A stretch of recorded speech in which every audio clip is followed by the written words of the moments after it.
Logos ministry या channel मध्ये आपणा सर्वांचे हार्दिक स्वागत आहे। प्रभू येशू ख्रिस्त जो संपूर्ण जगाचा उद्धार करता त्याच्या अति पवित्र आणि सामर्थ्यवान नावामध्ये मी ॲलन लोबो आपणा सर्वांना शुभेच्छा देत आहे। हे चॅनल सबस्क्राइब करणाऱ्या सर्वांचे मी हृदयपूर्वक आभारी आहे। आजचा हा संदेश जर तुम्ही पहिल्यांदाच पाहत असाल व जर तुम्हाला तो आवडला तर कृपया तुम्ही तो लाईक करावा व इतरांबरोबर शेअर करावा व हे चॅनल सबस्क्राइब करावे ही विनंती। तसेच संदेशाचे नोटिफिकेशन तुम्हाला कायम मिळण्यासाठी बेल रिंग प्रेस करावी। Thank you. God bless you.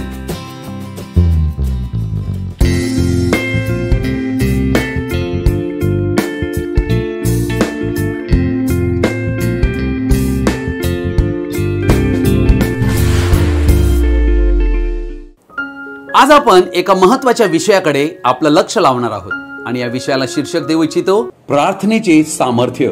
अर्थात प्रार्थना ही देवाशी संवाद साधण्याचा एक मार्ग होय। अर्थात आम्ही कोणीही व्यक्ती अदृश्य देवाला पाहत नाही, परंतु आमचा अंतरात्मा प्रार्थनेद्वारे देवाशी जोडला जातो। कारण या विश्वांतील सर्वाधिक सामर्थ्यशाली व्यक्तीबरोबर आम्ही संवाद साधत असतो। म्हणूनच प्रार्थना ही फार सामर्थ्यशाली असते।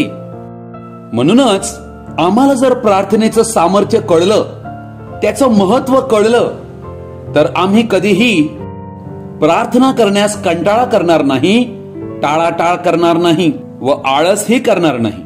म्हणून मी आपण सर्वांना विनंती करीतो की आपण सर्व जणांनी प्रार्थना किती सामर्थ्यवान आहे या गोष्टीकडे आपलं लक्ष लावावं व हा संदेश शेवटपर्यंत ध्यानपूर्वक पाहावा अशी आपण सर्वांना मी विनंती करीत आहे। आज या संपूर्ण जगात विविध धर्म आहेत आणि या विविध धर्मामध्येही प्रार्थना केली जाते, परंतु प्रार्थनेला विधीचे स्वरूप दिले गेलेलं आम्हाला आढळत आहे। परंतु प्रार्थना करणे हा काही विधी नाहीये।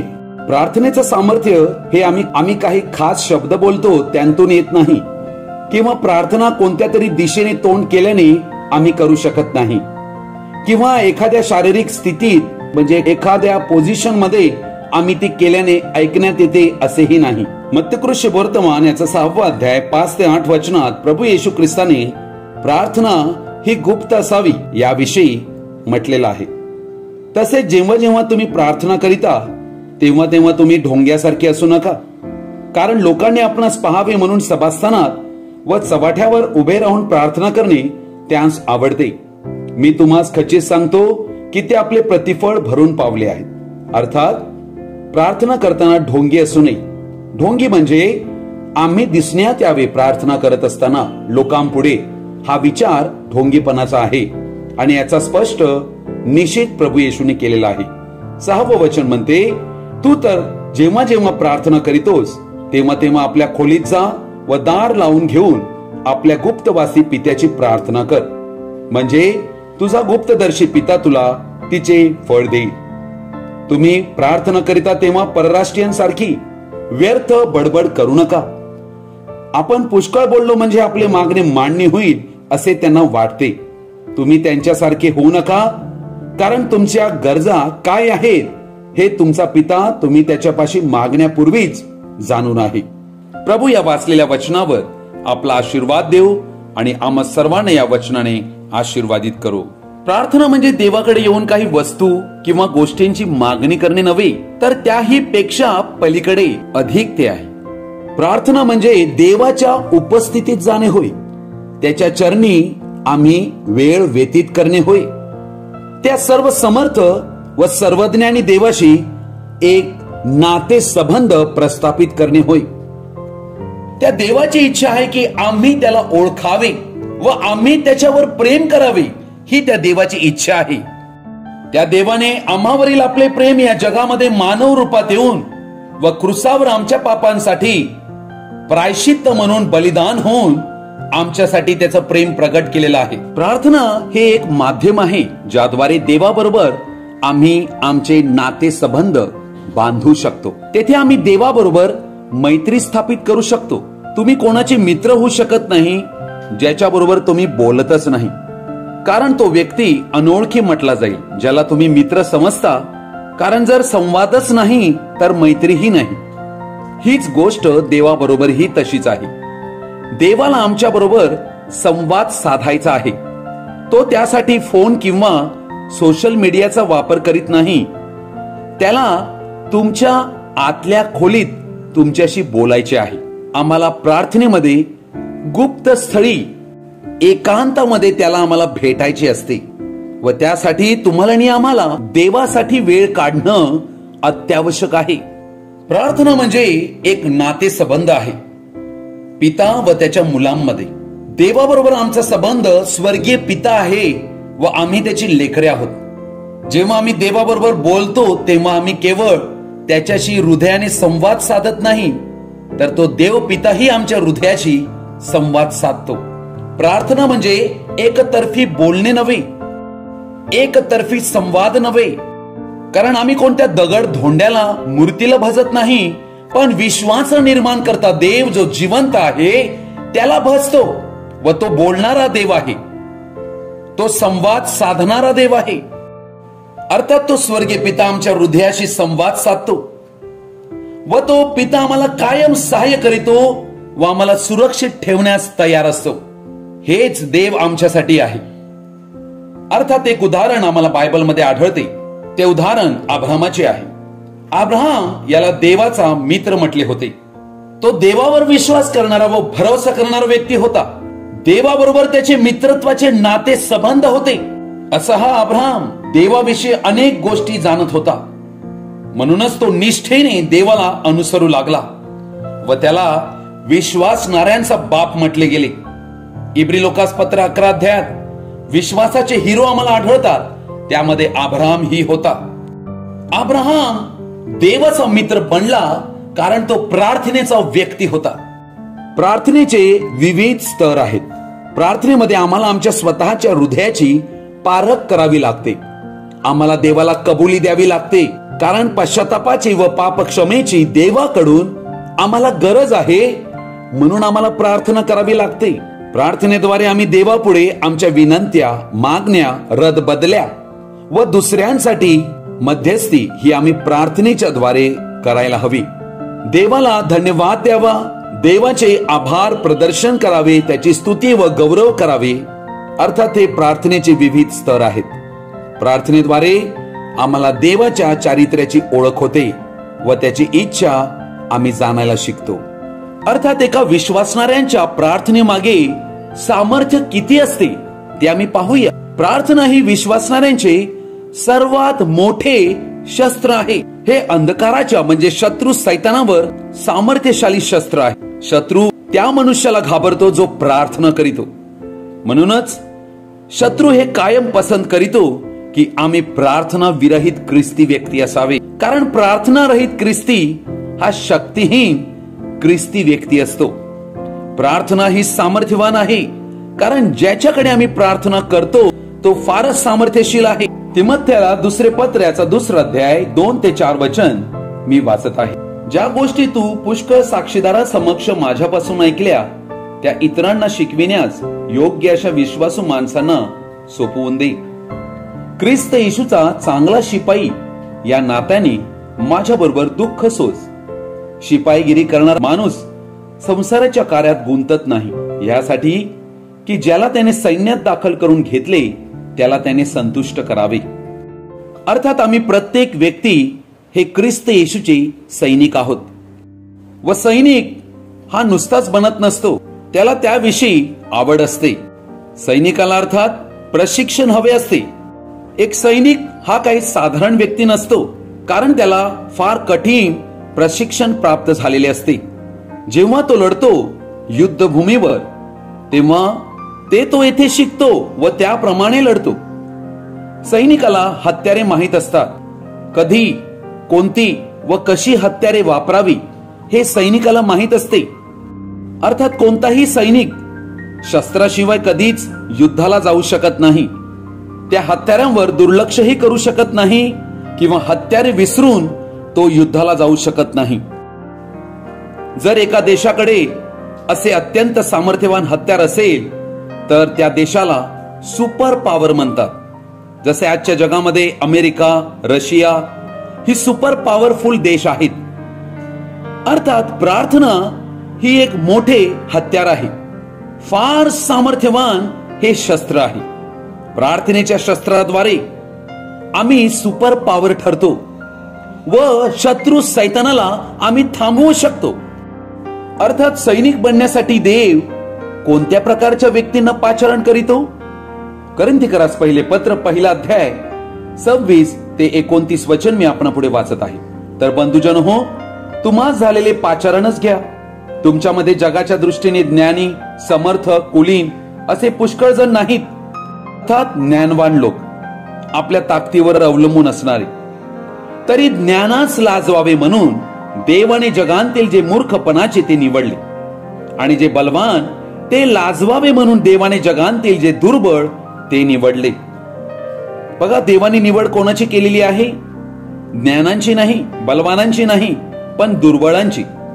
आणि जे मूर्खपणाचे अशा लोकांना देवाने निवडलेलं आहे.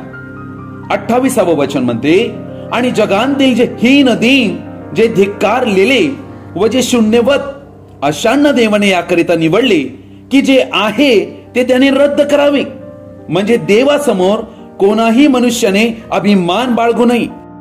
प्रार्थना करणारा व्यक्ती हे दर्शवित असतो की हे देवा, मी दुर्बल आहे आणि मला तुझ्या सहाय्याची गरज आहे, म्हणून मी तुझ्या बरोबर संवाद साधत आहे, मला सहाय्य कर. अर्थात या ठिकाणी आम्ही जसं वचनात पाहिलं की कोणाही मनुष्याने अभिमान बाळगू नये. अर्थात मनुष्याला अभिमान बाळगण्यास कारण तेव्हा असते जेव्हा मनुष्य आपल्या युक्तीने, बुद्धीने, शक्तीने कार्य करीतो, तेव्हा तो बढाई मारित असतो, स्वतःची प्रशंसा करीत असतो. परंतु जो व्यक्ती दुर्बळ असतो, जो देवावर अवलंबून असतो व देव जेव्हा त्याला विजय देतो तेव्हा तो कधीही बढाई मारू शकत नाही, कारण त्याला माहित आहे त्याच्या विजयाचा स्रोत स्वयं देव आहे. म्हणूनच आम्ही आमच्या स्वतःच्या बुद्धी, हुशारीने, कुवतीने काही एक करू शकत नाही. अशा प्रकारची एक वृत्ती, ॲटिट्यूड आम्ही बाळगून देवाकडे यायला हवं. योहान कृष्णवर्तमान 15 अध्याय 5वं वचन असं म्हणते, मीच वेल आहे, तुम्ही फाटे आहात. जो माझ्या मध्ये राहतो आणि मी ज्याच्यामध्ये राहतो तो पुष्कळ फळ देतो, कारण माझ्यापासून वेगळे असल्यास तुम्हाला काही करिता येत नाही. अर्थात प्रभू येशू आम्हाला या ठिकाणी हे दाखवू इच्छित आहे की एका वेलाला फाट्यामध्ये राहावे लागते, तरच तो वेल फळ देऊ शकतो. जर तो त्या फाट्यात राहण्यास तयार नसेल तर त्याला आपल्या स्वतःहून फळ देणे अशक्य आहे. तसेच आम्हालाही येशू ख्रिस्तापासून वेगळे असल्यास काहीही करता येत नाही. आज कदाचित हे शब्द ऐकून तुम्हाला वाटेल की हे तर मला पटत नाही, मी तर सर्व करू शकतो. परंतु देव आमच्या जीवनामध्ये अशा एका ठिकाणी आम्हाला आणतो जेथे आम्हाला हे वचन स्पष्ट रीतीने समजू लागते की खरोखर मी पूर्णतः निर्बल आहे. व ज्या वेळेला अशी परिस्थिती येते तेव्हा आम्हाला प्रार्थनेचं महत्व कळते व देवाच्या सामर्थ्याचा अनुभव आम्हाला घडतो. अर्थात आम्ही आमचं जीवन देवाच्या वचनाप्रमाणे योग्य जगणं अत्यावश्यक आहे. आम्हाला योग्य ते चाललं पाहिजे, योग्य ती कृती केली पाहिजे. तेव्हा आमच्या प्रार्थनेला सैतान घाबरतो, कारण आम्ही सैतानाला म्हणतो, हे सैताना, मी येत आहे, देवाचा पुत्र, देवाची कन्या. अर्थात सैतानाने तुम्हाला आणि आम्हाला ओळखले पाहिजे व तो घाबरला पाहिजे. आम्ही जर आमच्या स्वतःला ओळखत असू तरच आम्ही त्या सैतानापुढे सामोरे जाऊ शकू. म्हणून आम्हाला पहिले आमची ओळख हवी की मी देवाचा पुत्र आहे, मी देवाची कन्या आहे. मनुष्यांकडे दिलेले सर्वात मोठे शस्त्र जर काही असेल तर ते प्रार्थना करणे होय. प्रभू येशू ख्रिस्ताने आपल्या शिष्यांना गीत कसे गावे, प्रचार कसा करावा हे शिकविले नाही, तर प्रार्थना कशी करावी हे शिकविले. जो प्रत्येक व्यक्ती प्रार्थनामय जीवन जगतो तो यशस्वी होतोच. प्रार्थना आमच्या जीवनातील परिस्थिती बदलते. दावीद हा प्रार्थनेची आवड धरणारा, सतत उपासना, स्तुती, आराधना करणारा एक व्यक्ती होता. त्यामुळे तो सतत देवाच्या संपर्कात राही. अर्थात हा प्रेयर वॉरियर होता, एक प्रार्थनेचा योद्धा होता. प्रार्थना ही आमच्या अंतःकरणात देवाविषयी भरोसा निर्माण करीते.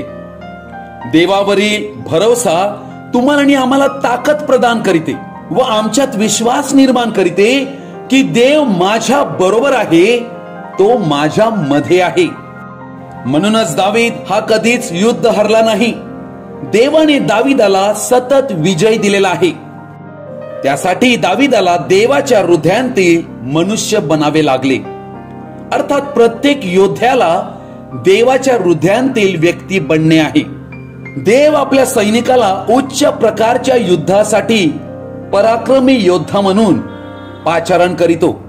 अर्थात कोणताही व्यक्ती त्याला सैनिक बनण्यासाठी प्रभू येशू ख्रिस्त जो एक कॅप्टन आहे त्याला त्यांनी स्वीकारायला हवे व त्याला साजेसे उत्तर द्यायला हवे व तो जे सांगतो त्याला अनुसरायला हवे. ज्या वेळेला आम्ही प्रभू येशू ख्रिस्ताला अनुसरू लागतो तेव्हाच तो आम्हाला प्रशिक्षण देऊन आम्हाला निपुण बनवितो. शत्रू सैतानाचे डावपेच व युद्धाचे कौशल्य व शास्त्र तो आम्हाला शिकवितो व आम्हाला अधिक पारख करण्याचे हत्यारही देतो. म्हणून देव पवित्र आत्म्याच्या मार्गदर्शनाने प्रत्येक सैनिक योद्ध्याला चालवू इच्छितो, यासाठी की त्यांनी देवाच्या इच्छेने विजय प्राप्त करावा. करंथीकरास दुसरे पत्र 2 अध्याय याचं 14वं वचन म्हणते, जो देव आम्हास सर्वदा ख्रिस्ताच्या ठाई जयोत्सवाने नेतो. अर्थात आम्हाला सर्वदा आम्ही जयोत्सव करावा अशा प्रकारचा विजय तो आम्हाला देऊ इच्छितो. परंतु त्यासाठी आम्हाला प्रार्थनेचा अधिकार शत्रूवर, शत्रूच्या हर एक षडयंत्रावर आम्हाला वापरता आला पाहिजे. शत्रू सैतानाला आम्हाला घाबरता कामा नये. म्हणून आम्हाला आमच्या जीवनामध्ये प्रार्थनामय जीवनशैली बनविणे अत्यंत आवश्यक आहे. अर्थात आम्ही घरी असतो त्यावेळेला प्रार्थना करावी. आम्ही जाताना येताना प्रार्थना करावी. आम्ही जेवत आहोत, खात आहोत, पीत आहोत, प्रार्थना करावी. आम्ही जेथे कुठे चाललो, ज्या कामाला सुरुवात करीत आहोत, प्रार्थना करावी. प्रार्थना करणे ही आमची एक जीवनशैली बनायला हवी, कारण तेच तर आमचे हत्यार आहे जे देवाने आम्हाला दिलेले आहे. प्रकटीकरणाचं पुस्तक 5 अध्याय आणि याचं 8वं वचन म्हणते, त्याने गुंडाळी घेतली तेव्हा ते 4 प्राणी व 24 वडील कोकऱ्याच्या पाया पडले. त्या प्रत्येकांजवळ विना व धुपाने भरलेल्या सोन्याच्या वाट्या होत्या. त्या वाट्या म्हणजे पवित्र जनांच्या प्रार्थना होत. परमेश्वरासमोर पवित्र जनांच्या प्रार्थना धुपाप्रमाणे वर चढताना आढळत आहे. विश्वासणाऱ्यांची प्रार्थना देवापुढे धुपाप्रमाणे सादर होते व देव ती स्वीकारतो. म्हणून जेव्हा प्रत्येक विश्वासी प्रार्थना करण्यासाठी गुडघ्यावर येतो तेव्हा सैतान हरतो. अर्थात त्यावेळेला ती प्रार्थना देवाला सुगंध म्हणून सादर होते. ती प्रार्थना कधीच फुकट जात नाही. ती देवाच्या सिंहासना जवळ पोहोचते. यशाया संदेष्टा ज्याच्याकडे देवाची वाणी आली व देवाचं वचन त्याला म्हणते, जा आणि हिजकियाला म्हण की तू निर्वाण निरव कर, कारण तू आता मरणार आहेस. यशायाने जाऊन हिजकिया राजाला हे सांगितले. तेव्हा हिजकिया राजाने आपल्या मृत्यूविषयी ऐकताच त्याने आपल्या राजवाड्यांतील सैनिकांना बोलावले नाही. त्याने राण्यांना बोलविलेले नाही. त्याने आपल्या भांडाराच्या अधिकाऱ्यांना बोलावले नाही. कारण हिजकिया एक प्रार्थनेचा व्यक्ती होता. त्याने लगेच प्रार्थनेचे हत्यार घेतलेले आहे. त्याने आपल्या मनात म्हटले, मला मरायचे नाही. अर्थात त्याने देवाकडे अश्रू ढाळून प्रार्थना केलेली आहे व देवाने त्वरित त्याची प्रार्थना ऐकून त्याला उत्तर दिले व यशाया संदेष्टाला म्हटले, जा व हिजकिया राजास म्हण की मी तुझे आयुष्य 15 वर्षांनी वाढवलेलं आहे. प्रियजन हो, किती अद्भुत गोष्ट आहे. प्रार्थनेद्वारे अशक्य गोष्टी शक्य होतात. मार्ग नाही तेथे मार्ग निघत असतो. प्रार्थना ही देवाचे आमच्यासाठी जे प्रेम आहे त्यावर आधारित असते. प्रार्थना ही जिवंत देवाशी असणाऱ्या नातेसंबंधांतून कार्यरत होत असते. याकोबाचे पत्र 5 अध्याय याचा 15 वचनापासून 18 वचनापर्यंत मी वाचत आहे. विश्वासाची प्रार्थना दुखनाईतांस वाचवील आणि प्रभू त्याला उठवील आणि त्याने पापे केली असली तर त्याला क्षमा होईल. तेव्हा तुम्ही निरोगी व्हावे म्हणून आपली पातके एकमेकांजवळ कबूल करून एकमेकांसाठी प्रार्थना करा. नीतिमानाची प्रार्थना कार्य करण्यात फार प्रबळ असते. एली आपल्यासारख्या स्वभावाचा मनुष्य होता. त्याने पाऊस पडू नये अशी आग्रहाने प्रार्थना केली आणि 3.5 वर्षे पृथ्वीवर पाऊस पडला नाही. पुन्हा त्याने प्रार्थना केली, तेव्हा आकाशाने पाऊस पाडला आणि भूमीने आपले फळ उपजविले. या ठिकाणी आम्ही पाहत आहोत एलिया आमच्या सारखा एक साधारण मनुष्य होता. त्याने प्रार्थना केली की आकाश बंद व्हावे व 3.5 वर्षे पाऊस पडला नाही. त्याने पुन्हा प्रार्थना केली की पाऊस पडावा आणि पाऊस पडलेला आहे. हे आहे प्रार्थनेचे सामर्थ्य. म्हणूनच वचन म्हणते, नीतिमानांची प्रार्थना कार्य करण्यास फारच प्रबळ आहे. प्रियजन हो, प्रार्थना ही ख्रिस्ती जीवनाचा पाया आहे. प्रार्थना जर नसेल तर त्या व्यक्तीकडे सामर्थ्य बिलकुल नाहीये. ज्याप्रमाणे इलेक्ट्रिसिटी गेल्यानंतर बॅटरी बॅकअप ज्यांच्याकडे असतो त्यामध्ये इलेक्ट्रिसिटी साठविली जाते व लाईट गेल्यानंतर, पॉवर गेल्यानंतर ती आम्हाला आमच्या घरात प्रकाश देते. अशाच प्रकारे तुम्हाला आणि आम्हाला देवाच्या सानिध्यामध्ये बसणे व देवाकडून प्रार्थनेच्या द्वारे सामर्थ्य प्राप्त करून घेणे अत्यावश्यक आहे. एक उत्तम उदाहरण प्रार्थनेच्या व्यक्तीविषयी सांगावे तर तो आहे दानियल. दानियल हा दृढतेने प्रार्थना करणारा व्यक्ती होता. दानियेलाच्या 6व्या अध्यायातल्या 10व्या वचनाप्रमाणे तो नित्य क्रमाने दिवसांतून 3दा गुडघे टेकून प्रार्थना करीत असे व देवाला धन्यवाद देत असे. परंतु त्याचे शत्रू हे अपेक्षा करीत होते की त्याची प्रार्थना करणे बंद करावे लागेल. परंतु दानियेलाने प्रार्थना करणे कधीच बंद केले नाही. परंतु त्याबद्दल त्याला काय दंड मिळाला? त्याला सिंहाच्या गुहेत फेकण्यात आले. परंतु दानियल भयभीत झाला नाही, कारण दानियल देवाचा मित्र बनला होता. तो देवाला कसे बरे ओळखीत होता? प्रार्थनेच्या द्वारे. त्याला हे माहित होते की देव हा मुक्तिदाता आहे. म्हणूनच त्याने प्रार्थना करणे कधीच सोडले नाही. तो हे पूर्णपणे जाणत होता की देव खोटे बोलूच शकत नाही. म्हणून तो प्रार्थना करीत गेला. त्याने पूर्ण हृदयाने देवावर भरोसा ठेवून विश्वास केला. अर्थात या ठिकाणी त्याचे जे शत्रू होते त्यांनी तो नित्य 3दा प्रार्थना करीत होता. या कारणामुळेच त्याला सिंहाच्या गुहेत टाकण्यासाठी षडयंत्र रचले होते. राजाही फार खिन्न झाला होता व दानियेलाचा बचाव करण्याचा विचार करीत होता. परंतु कायद्याने अरिष्ट योजले होते व न पालटणाऱ्या कायद्यावर शिक्कामोर्तब झाले होते. अर्थात दानियल त्या ठिकाणी त्या सिंहाच्या गुहेत टाकण्यात आलेला आहे. राजाने देखील आपल्या महलात अख्खी रात्र उपवास केला व तो झोपू शकलेला नाही. अर्थात सकाळी मोठ्या पहाटेच त्वरेने तो सिंहाच्या गुहेनजीक गेलेला आहे. 20वे वचन म्हणते, तो गुहेजवळ दानियेलाकडे जाऊन शोक स्वराने ओरडून म्हणाला, हे दानियेला, जिवंत देवाच्या सेवका, ज्या देवाची सेवा तू नित्य करीतोस त्याला सिंहापासून तुला सोडविता आले काय? दानियल राजाला म्हणाला, महाराज, चिरायू असा, माझ्या देवाने आपला दिव्य दूत पाठवून सिंहाची तोंडे बंद केली आहेत. त्यांनी मला काही एक उपद्रव केला नाही, कारण त्या देवासमोर मी निरपराधी ठरलो व महाराज, आपलाही मी काही अपराध केला नाही. तेव्हा राजाने अत्यंत हर्षित होऊन आज्ञा केली की दानियेलास गुहेतून बाहेर काढा. त्याच गुहेतून बाहेर काढिले तो त्याला काही इजा झाल्याचे दिसून आले नाही, कारण त्याचा आपल्या देवावर भरोसा होता.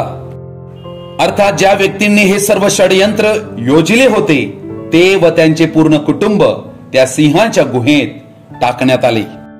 सैतानी शक्तीचा मध्यरात्री जोर कमी झालेला असतो व ती वेळ आमच्या प्रार्थनेसाठी अत्यंत उत्तम असते.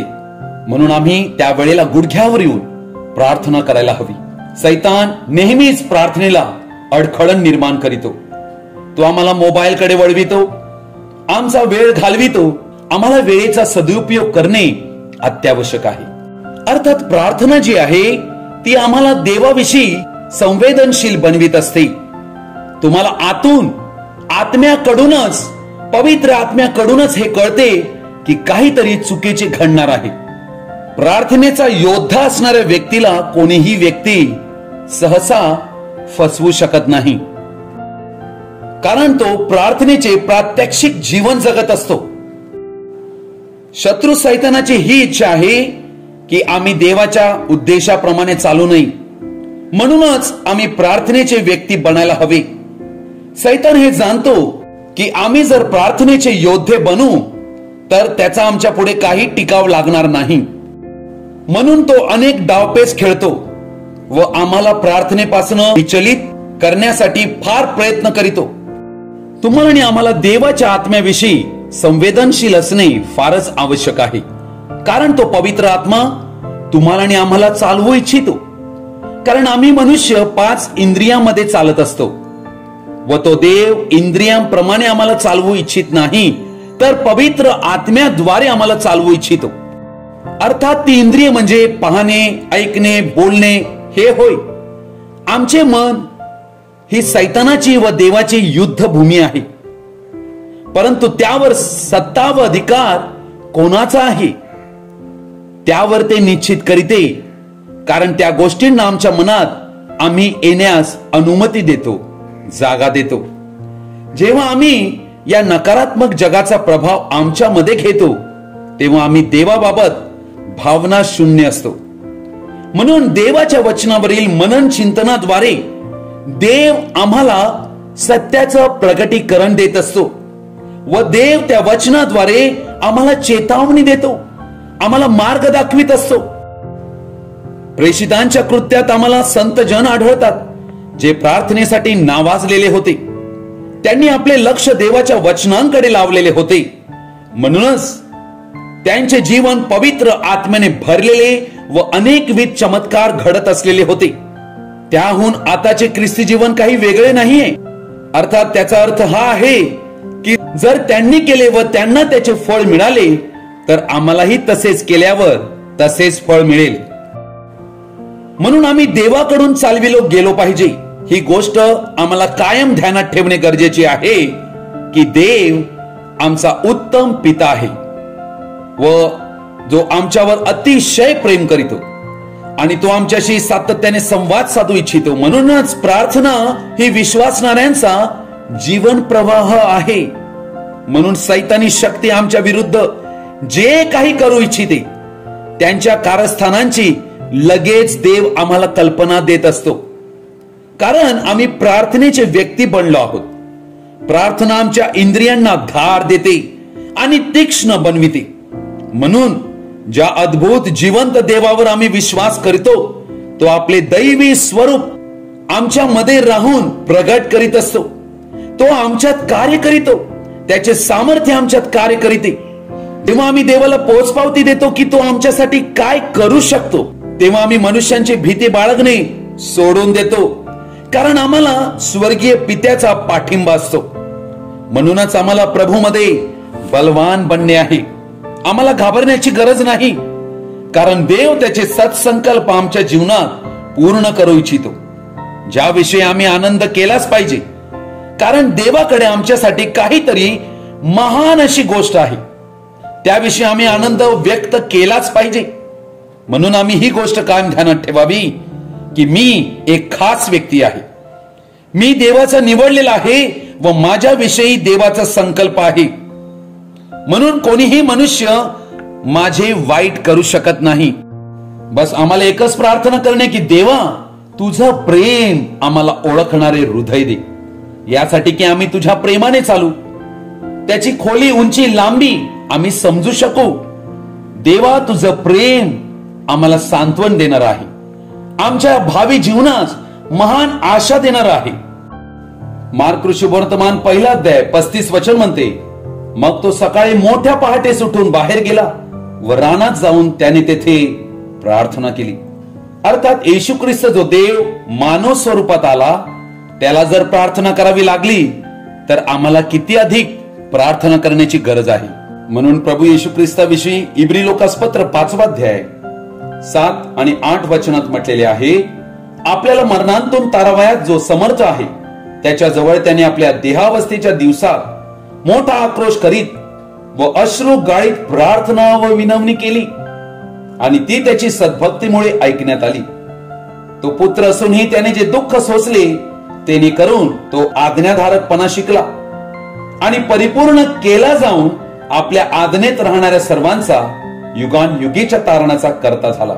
प्रियजन हो, प्रभू येशू ख्रिस्ताने अश्रू ढाळीत प्रार्थना व विनंती केली, मोठा आक्रोश केला आपल्या देहावस्थेच्या दिवसात व ही त्याची सद्भक्ती होती. आज तुम्हाला आणि आम्हाला पवित्र आत्म्याने आणि सत्याने प्रार्थना करण्यासाठी बोलावण्यात आलेला आहे.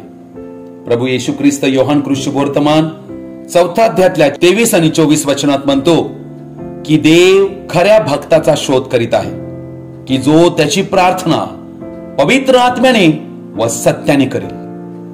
बायबल म्हणते की देवाचे कान काही बहिरे नाहीत की तो ऐकणार नाही. अर्थात आम्ही कुठेही असो, कोणत्याही ठिकाणी आमच्या कामात असो, आम्ही देवाला हाक मारणे अत्यंत आवश्यक आहे, कारण देवाचे कान आमच्या हाकेकडे लागलेले आहेत. म्हणून आम्ही देवाबरोबर बोलावे. अर्थात प्रार्थनेच्या काही अटी आहेत. प्रार्थनेमध्ये देवाला गौरव आणि महिमा मिळायला हवा, म्हणून आमची हृदय देवापुढे नीट असायला हवी.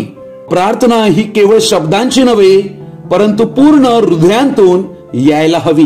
प्रार्थना ही आम्ही आग्रहाने करायला हवी. प्रार्थनेमध्ये देवाला आभार प्रदर्शन द्यायला हवी. प्रार्थना ही विश्वासाच्या खात्रीने केली गेली पाहिजे. देवाच्या इच्छेला शरण येऊन आम्ही ती प्रार्थना करायला हवी.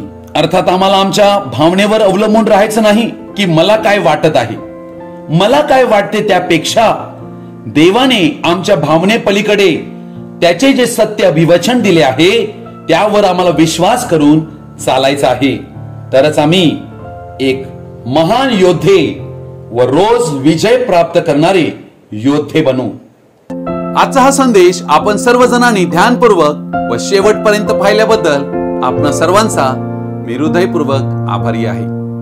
हा संदेश पाहिल्यानंतर तुम्हाला नक्की काय कळले तुम्ही कृपया कमेंट बॉक्स मध्ये कळवू शकता. आमच्याशी व्यक्तिगत संपर्क साधू शकता. थँक्यू. God bless you. प्रभू येशू ख्रिस्ताची कृपा, दया, प्रेम, आनंद आणि शांती आपणा सर्वांबरोबर कायम राहो. आमेन.